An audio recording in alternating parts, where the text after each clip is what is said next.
Vamos a ir a la palabra del Señor. Les voy a invitar al libro de Juan, capítulo 6, verso 35. Juan 6, 35. Jesús le dijo: Yo soy el pan de vida. El que a mí viene nunca tendrá hambre, y el que en mí cree no tendrá sed jamás. Nuestro tema para esta tarde se titula simplemente Fuente de vida. Aquí tenemos un pasaje realmente hermoso, el primero de los yo soy de nuestro Señor, son 7. Y en este versículo, en este pasaje, Cristo está relacionando consigo mismo la historia del maná que se narra en el libro de Éxodo, capítulo 16. Es una hermosa historia. Es una metáfora que el Señor realiza acá, no es algo literal. Y esto nos habla principalmente de 3 cosas. Nos habla de nosotros, de nuestra propia realidad, de nuestra condición espiritual. Nos habla acerca de Cristo y nos habla del único medio por el cual nosotros podemos alcanzar perdón de pecados, reconciliación con Dios y vida eterna. Ahora, a modo de contexto, cuando pensamos en el relato de Éxodo 16, recordemos que el pueblo de Israel estuvo esclavo en Egipto por más de 400 años y el Señor los había librado de una manera realmente maravillosa, obras portentosas, milagros ineludibles del poder de Dios. Habían sido testigos presenciales, no solamente de las 10 plagas, sino de cómo el Mar Rojo se abrió, hechos verdaderos que ocurrieron por el poder de Dios. Y luego de 400 años y fracción, vemos ahora que este pueblo llevaba tan solo 6 semanas desde que había salido de la esclavitud en Egipto, 1 mes y medio aproximadamente. Y lo que esperaríamos es gratitud, es dedicación, es confianza, es compromiso con aquel que mostró su gran poder a favor de ellos. Pero muy por el contrario, lo que encontramos es que ellos habían comenzado a murmurar.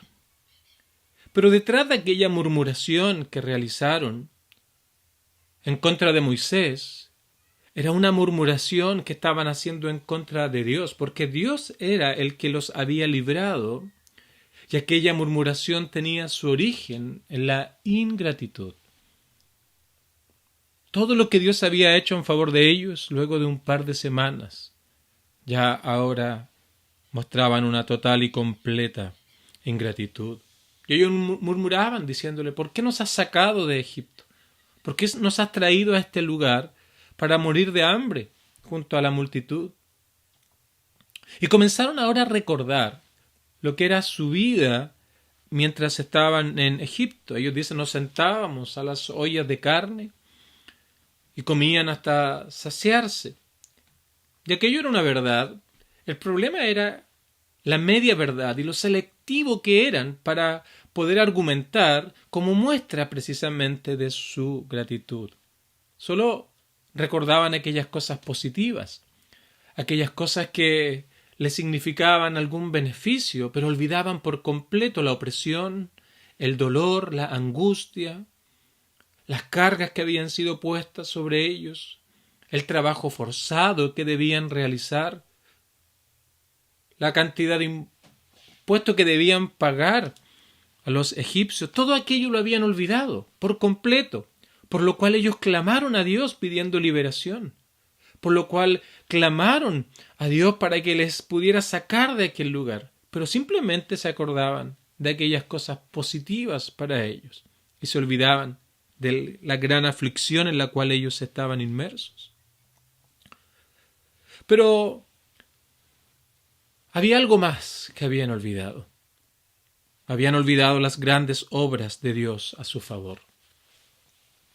Habían tirado al tacho de la basura todo lo que Dios había hecho por ellos, en cómo fueron libertados, las 10 plagas, cómo Dios les libró a ellos de todas esas situaciones de la muerte del primogénito, cómo Dios le dio a ellos una señal para que el ángel pasara de largo, cómo luego abrió el mar rojo.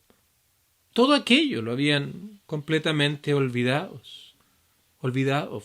cómo fueron libertados, cómo había muerto el ejército egipcio, cuando el Señor, luego que ellos atravesaron el mar, volvió a cerrar el mar y el curso de las aguas volvió de manera normal y encerró entonces al ejército egipcio. Todo aquello lo habían olvidado, producto de la ingratitud. Luego de 430 años aproximadamente, luego de estar cautivos y de haber sido libertados, tan solo 6 semanas después, esta era la realidad en la cual estos hombres estaban inmersos. Así que el Señor respondió por medio de maná, que cayó del cielo, y que debían recoger de manera individual, cada día, durante 6 días a la semana, y lo hicieron por cerca de 38 años. Fue algo temporal, mientras ellos peregrinaban en el desierto. Así que el pueblo debía ir a buscarlo. Debía levantarse temprano, porque al levantarse el rocío iban a encontrar el maná. Entonces, para que pudieran recogerlo, ellos debían ir personalmente a buscarlo. En segundo lugar, estaba disponible para todos. No había excepción. Todos debían ir y podían ir a recoger el maná. Y debía ser tomado cada día, excepto un día a la semana que debían tomar una doble porción, porque un particular día no iba a caer maná. Así que era algo diario, debían tomar lo que realmente necesitaban para el consumo diario y nada más que aquello. Así que estas son las características generales de lo que vemos ahí en el libro de Éxodo capítulo número 16. Y en primer lugar, entonces, como ya mencioné, esto nos habla acerca de la realidad del ser humano. Porque cuando Dios hizo al hombre, lo hizo bueno. Todo lo que él había hecho era bueno, así lo dice al final del capítulo 1 del libro de Génesis. Pero luego vino la caída. Cuando nuestros primeros padres pecaron delante de Dios, desobedecieron sus normas, prefirieron seguir su propio camino, su propia idea de la vida, quisieron ser autónomos de Dios y no considerar a Dios en sus caminos. Así que cuando ellos desobedecieron a Dios, las consecuencias del pecado vinieron no solamente sobre ellos, sino sobre toda la humanidad. De tal manera que la personalidad del hombre, el ser del hombre, fue total y absolutamente corrompido, afectado por la caída. Así que ahora todas las facultades del hombre, el pensamiento, las emociones, la voluntad, todo aquello que engloba el ser del hombre fue completamente afectado. Esa voluntad que antes anhelaba obedecer a Dios, anhelaba seguir los caminos de Dios, esa mente que pensaba cosas santas, y esos sentimientos y esas emociones que estaban subordinadas a una mente santa, a una voluntad pura, y que todo lo que hacía lo hacía para la gloria de Dios, ahora está completamente trastocado. Y los sentimientos ahora ocupan el primer lugar. Así que todo lo que el hombre piensa y todo lo que el hombre hace, lo hace para satisfacer ese anhelo de placer, ese anhelo de sentirse bien, ese anhelo de tener momentos de alegría. Así que sus emociones, sus sentimientos, es lo que maneja finalmente toda su vida. Y eso tú lo puedes ver a diario, aún en tu propia vida. Las cosas que sigues, las sigues porque causan algún placer, pero no las haces para glorificar a Dios, que es el fin por el cual Dios nos ha creado. Lo haces para tu propio beneficio, para el beneficio de tus más cercanos, pero te olvidas por completo de Dios. Y aquello no es más que una consecuencia de la caída y de cómo aquello ha afectado al ser del hombre. Entonces, producto de esto, es que aún nosotros no podemos entender ni comprender el significado espiritual de lo que Cristo dice aquí en el versículo 35, yo soy el pan de vida. Porque en el hombre no hay interés por los asuntos espirituales.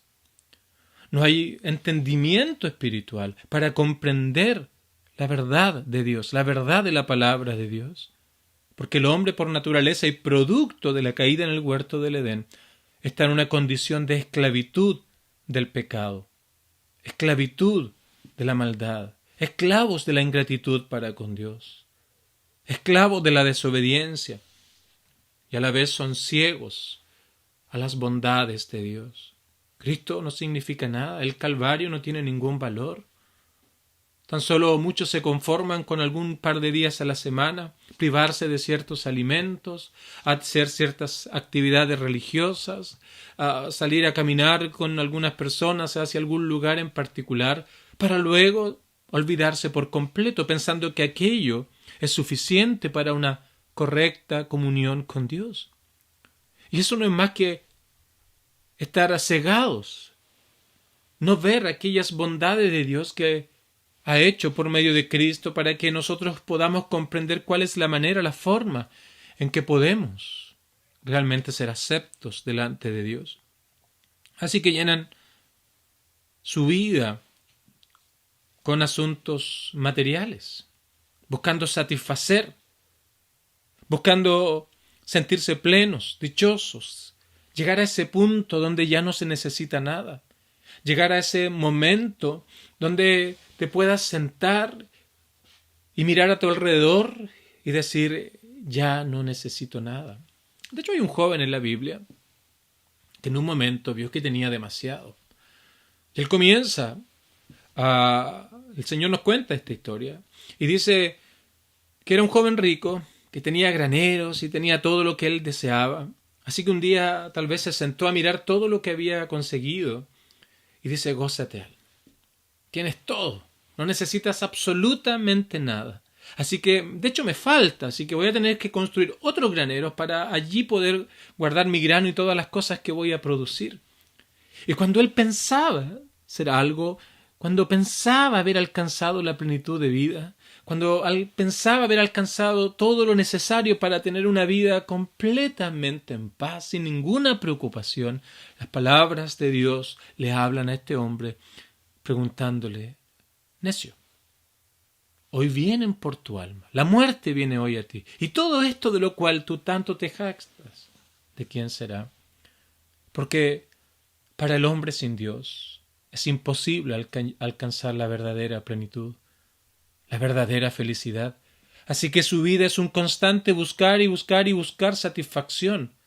Esa hambre de satisfacción, esa sed de satisfacción que es imposible poder apagar con las cosas materiales. Porque tú cierras una puerta, o abres una puerta, mejor dicho, luego de intentos de semanas, meses o años, y te vas a dar cuenta que no era lo que esperabas, y luego van a haber puertas y puertas, y tu vida se te va sin darte cuenta.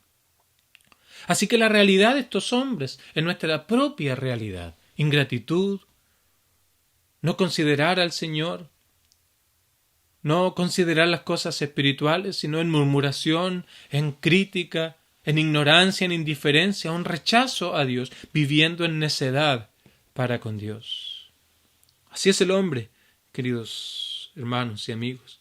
A pesar de todo lo que la gracia común de Dios recibe, no le da gracias al Creador, sino que se ha envanecido en sus razonamientos y peor aún, detiene la verdad con la injusticia.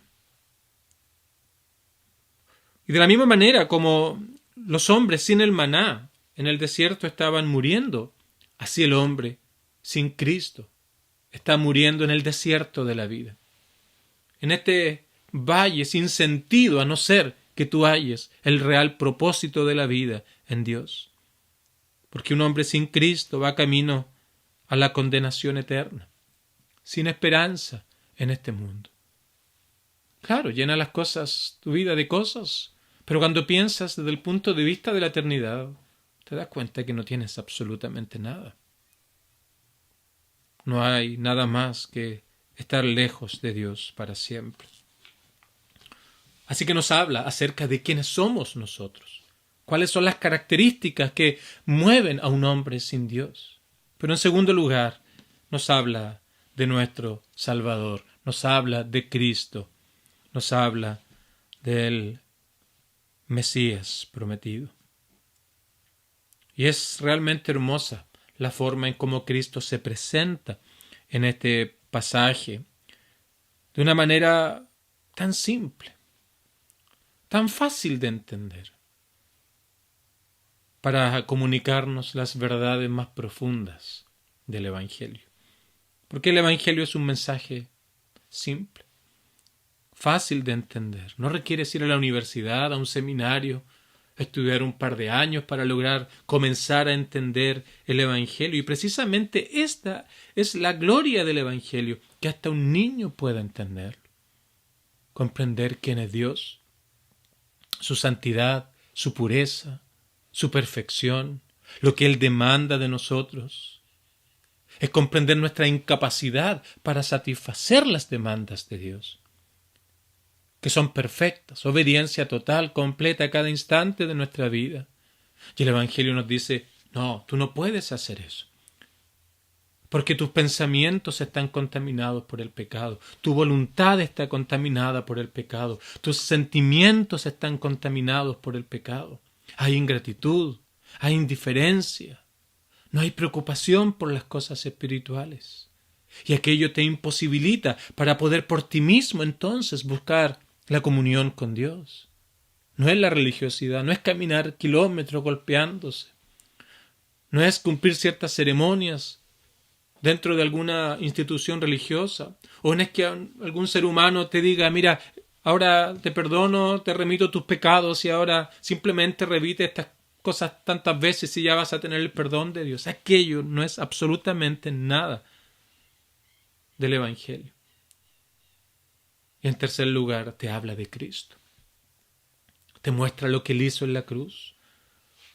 Te hace entender de manera tan maravillosa el real significado de que Cristo viniera a esta tierra, tomando una naturaleza humana y luego fuera a la cruz como el más vil pecador, para pagar por el pecado, no suyo, porque Él era perfecto, sino por el pecado de aquellos que confían en Cristo como el Salvador y Señor de su vida.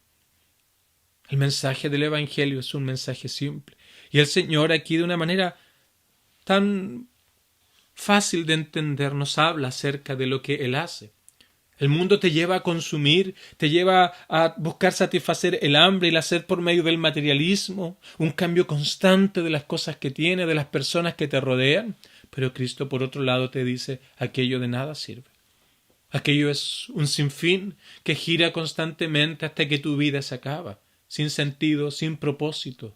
Pero ahora Cristo es realmente el pan de vida, porque el pan satisface. Cuando alguien tiene hambre, va a la cocina, saca un poco de pan, se alimenta y el hambre es apagado. Pero el maná tenía un objetivo temporal.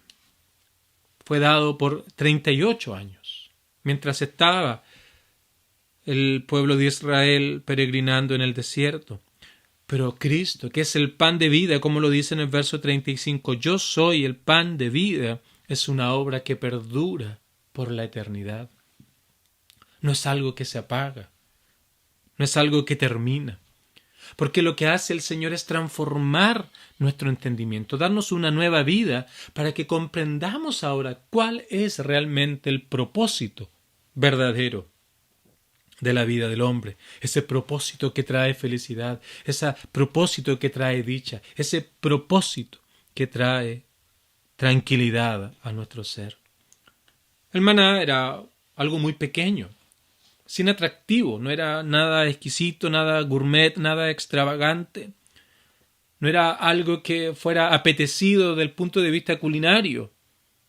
Pero el resultado que éste tenía al consumirlo era inmenso, ya que le permitía a los hombres vivir. Y así es el Salvador. Isaías 53 dice que el vino más sin atractivo. No era un general de ejército, no era un gran estadista, no era un líder de opinión como los que hoy día se levantan día tras día. Era alguien sin atractivo ante los ojos del hombre. No era apetitoso al hombre natural. Pero el resultado de creer en Cristo es algo inigualable. Tú le puedes preguntar a un verdadero cristiano lo que ha significado para él creer en Cristo. Y él te ha de responder que su vida fue completamente transformada. Su mente fue cambiada. Y todas aquellas cosas que antes disfrutaba hacer ahora ya no son parte de su vida. El engaño, la maldad, la violencia. Todo aquello ha sido dejado por completo para tomar una nueva vida, una vida de amor a Dios, de amor al prójimo, una vida de bondad, una paz verdadera que va más allá aún de lo que el hombre puede explicar con palabras.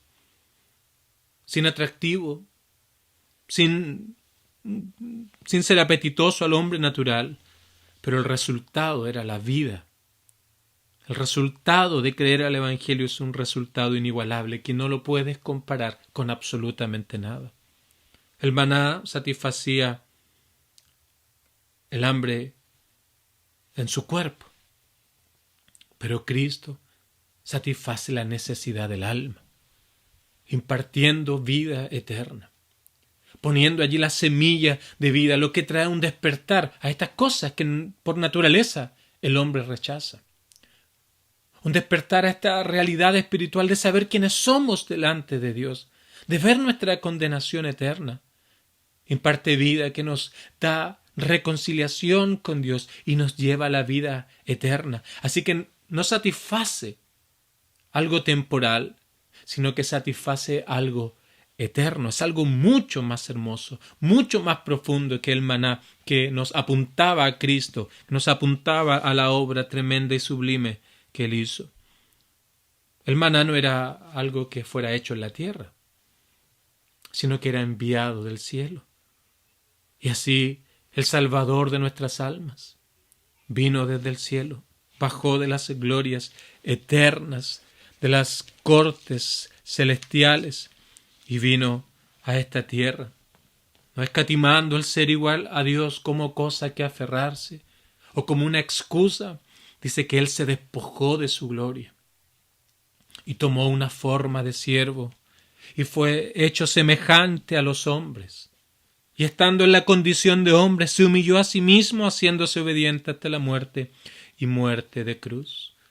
Cristo, enviado por el Padre, vino a esta tierra, tomó una naturaleza humana y vivió una vida de obediencia perfecta, completa, total, una vida recta, y luego fue a la cruz del Calvario para pagar, para satisfacer las demandas justas de Dios por el pecado, para que el hombre ahora, al venir a Cristo, al acudir a Él, pueda hallar descanso para su alma. El maná no estaba en lugares difíciles de llegar para las personas. No tenía que caminar kilómetros, no tenía que ir una vez al año a cierto lugar para de esa manera ser acepto delante de Dios. En absoluto, era algo fácil de tomar, fácil de llegar a donde estaba. De la misma manera, el Evangelio que Cristo vino a entregar no es algo difícil de entender. No es algo complicado de comprender, de entender. El maná fue dado a una sola nación, pero Cristo no está limitado a cierto grupo de personas, a cierta nación, a cierto pueblo, a cierta lengua. Es para todo hombre, todo tipo de hombre. No tomar el maná significaba continuar en aquella difícil y terrible situación que era condenados a la muerte.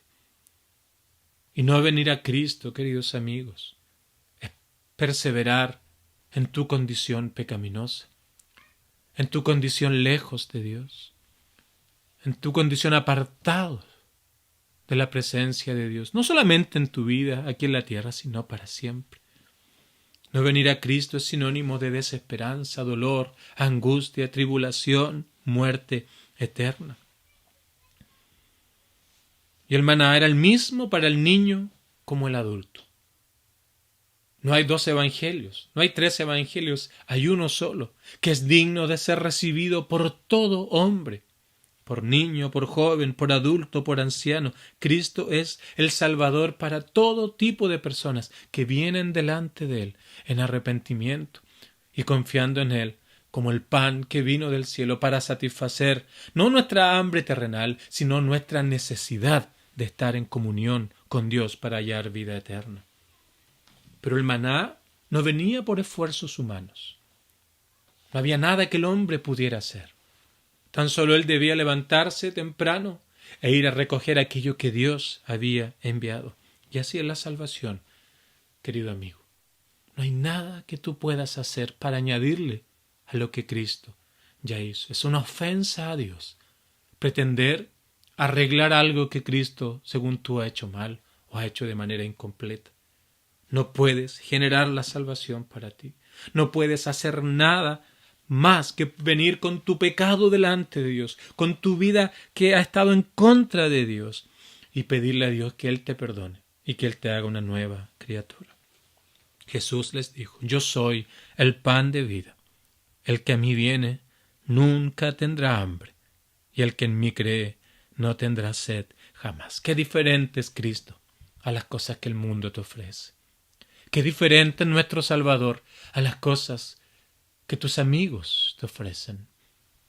Qué diferente es nuestro Salvador a la vida que has seguido por tantos años, buscando satisfacer ese deseo de paz, felicidad, pero que es esquiva. Logras tenerla y se te va. Cuando logras alcanzarlo, desaparece como el vapor. Y en tercer lugar, y con esto concluyo ahora, esto también nos habla acerca de cómo podemos hallar vida eterna. El resultado de confiar en Cristo. Nunca tendrá hambre y no tendrá sed jamás. Esto se trata de una nueva vida que no necesita del mundo, ni del engaño, la maldad, para poder sentirse completamente plena. Porque el mundo ofrece cosas que no satisfacen. Logras tu objetivo y ya te das cuenta que no te satisface. Al poco tiempo ya quieres algo más. Y cuando el enemigo invencible de la muerte llegue a golpear la puerta de tu alma, nada vas a poder llevar. Has ido a velorios y a funerales seguramente. Nada por lo cual se ha esforzado tiene ya valor para aquel que se ha ido. Su cuerpo va a ser enterrado, pero su alma ya ha ido al lugar eterno que le corresponde. No tendrá hambre ni sed jamás. Pero hay un requisito aquí. El que a mí viene y el que en mí cree, dijo Cristo. Cuando mueras, vas a ir a encontrarte con Dios, con el cielo o con el infierno. No hay otra posibilidad. No hay lugar intermedio donde puedas purgar tus pecados para pasar de un lugar a otro. Después de la muerte viene el juicio. Y mi pregunta es, ¿estás preparado para ese día? Porque qué terrible ha de ser para quien no ha venido delante de Cristo y creído en Él para hallar descanso para sus almas. Entonces el Señor ahora nos hace este llamado. El que a mí viene no tendrá hambre nunca más. Y el que en mí cree no tendrá sed jamás. Venir delante de Cristo y creer en Cristo. Y este es el punto final del Evangelio. Debemos venir a Él en arrepentimiento y debemos confiar en Él como el único medio para alcanzar salvación. Y este es un llamado personal. El que a mí viene. Debes acudir a Cristo. Debes venir a Él aún en este día. Tal vez busca un lugar tranquilo, en tu hogar o donde quiera que estés, y dile al Señor: recíbeme. No soy digno de ser llamado tu hijo. He hecho lo malo delante de ti. He vivido en indiferencia, he vivido lejos, haciendo lo que a mí me ha parecido correcto, y ahora entiendo que mi mente y mi voluntad están completamente afectados, y todo lo que yo hacía era simplemente para satisfacer el deseo de placer, el deseo de sentirme pleno basado en cosas de este mundo, pero he entendido que soy un pecador que necesita de ti. Vengo delante de ti. Soy un alma perdida, soy un alma condenada por el pecado. Señor, perdóname. Estos son mis pecados, esto es lo que yo he hecho, este es el estilo de vida que he llevado. Señor, yo creo que no tengo esperanza fuera de ti, que no tengo ninguna esperanza fuera de lo que Cristo hizo en la cruz del Calvario. Señor, creo ahora. Tú vienes en arrepentimiento, pero ahora tú crees que Cristo ha muerto por gente como tú. Y le dices, hazme tu hijo. Recíbeme, quiero ser tu discípulo, entrego mi vida a ti, ya no quiero vivir para mí, ya no quiero vivir para mis deseos, no quiero vivir para mi propio placer, sino ahora yo quiero vivir delante de ti en gratitud cada instante de mi vida, cada momento de mi existencia en esta tierra, porque ahora he comprendido, he entendido que cuando parta del escenario de esta tierra me espera una patria mejor, el que a mí viene. Humilde, reconociendo quién es Él, pero además cree en Cristo como el Salvador de su vida. ¡Qué tremenda promesa! Nunca tendrá hambre y no tendrá sed jamás. Que el Señor te ayude a encontrarle y vayas con sinceridad buscando refugio en Él. Que el Señor nos ayude a todos.